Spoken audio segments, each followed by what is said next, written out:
There are people who come forward, not publicly at first, not with announcements, but quietly, carefully, because what they're about to say isn't just unusual, it's dangerous. Not because of what it claims, but because of what it implies, and in some cases, because of what it reveals. Over the years, there have been individuals who claimed to have seen something, not from a distance, not through speculation, but directly from inside systems most people never have access to. Facilities, programs, clearances that restrict what can be known and who can know it. And when those individuals speak, the reaction is almost always the same. Dismissal, skepticism, discrediting, because the claims themselves don't fit. They don't align with what people expect to be possible. Recovered craft, materials that don't match known elements, objects that move without propulsion, without heat signatures, without any visible system that explains how they operate. At first, it sounds like fiction, because that's the easiest way to process it. If something doesn't fit, label it as impossible. Move on.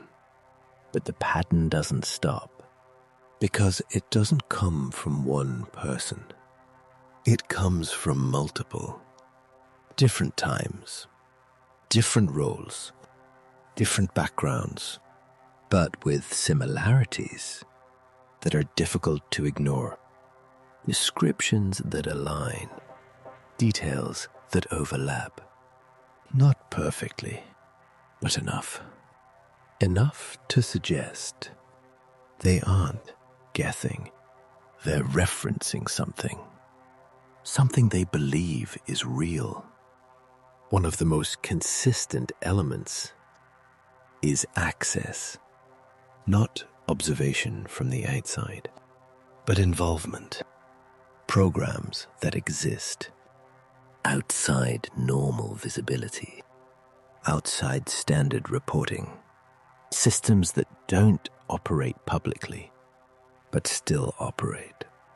And within those systems, they claim there are objects.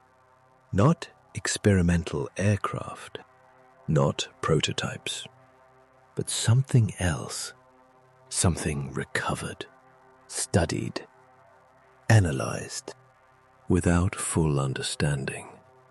Because understanding requires reference.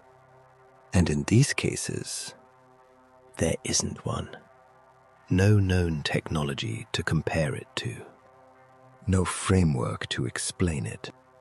Only observation. Only interaction. And questions that don't resolve.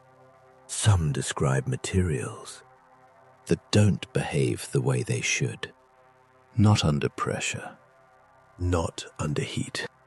Not under conditions where normal materials would fail. Others describe movement, acceleration without transition, direction changes without inertia, no visible propulsion, no exhaust, no sound consistent with known systems, which creates a problem, because if something moves, there should be a system that explains it. And if that system can't be identified, then the explanation doesn't exist within what is currently understood. That's where the tension begins. Because the claims aren't just about sightings. They're about possession, control.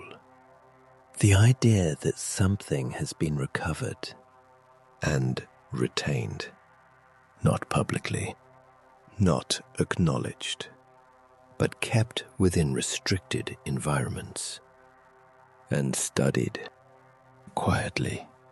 Over time, some whistleblowers describe attempts to reverse engineer what was found, to understand it, to replicate it, to apply it.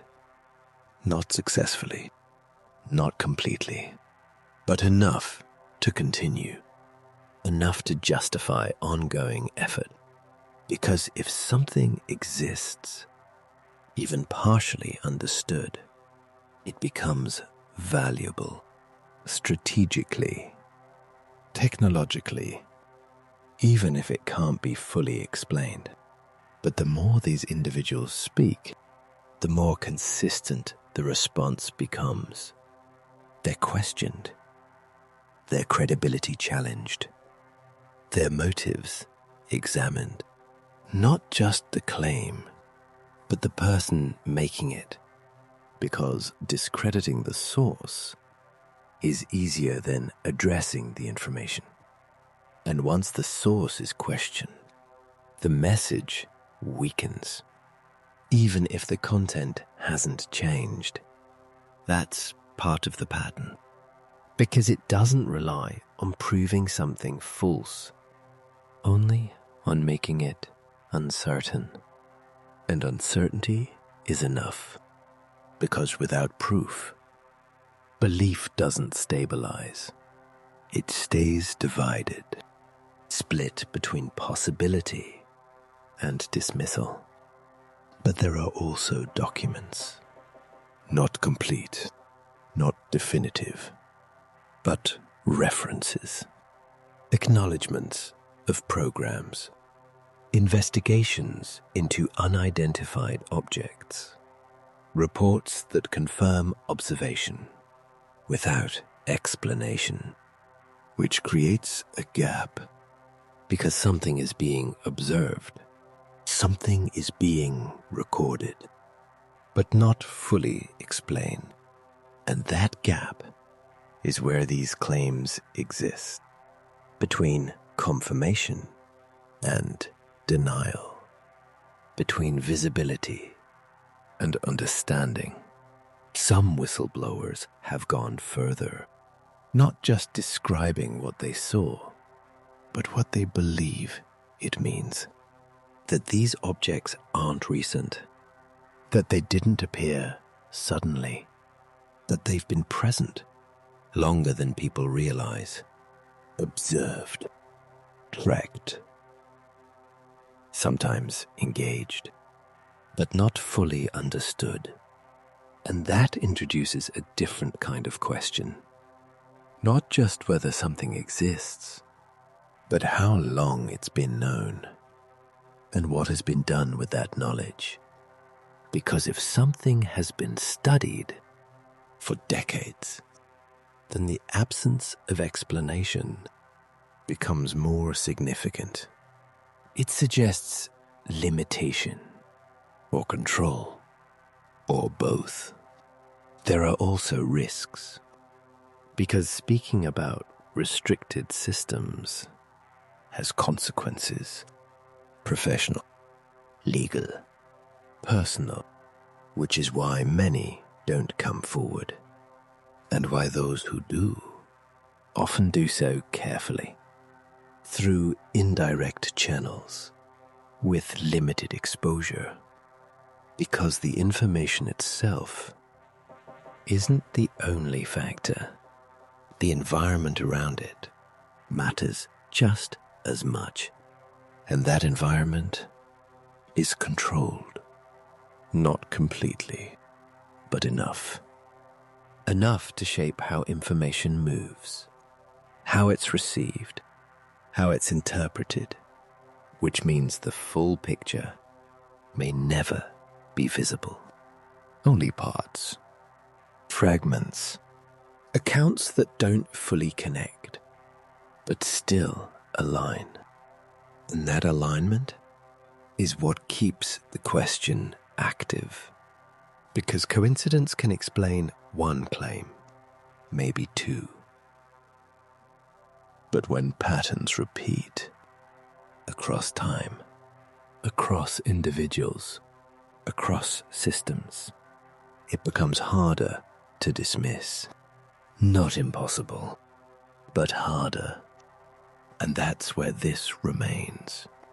Not confirmed, not disproven, just unresolved. Because the claims continue, the patterns remain, and the questions don't go away. Not completely, because if even part of it is accurate, then the implication isn't just that something exists, it's that it's already known, already studied, already within systems that aren't visible. And if that's true, then the difference isn't discovery, it's disclosure. And those aren't the same thing. Because discovery is about finding something new. Disclosure is about revealing something that was already there. And the question is, which one this is?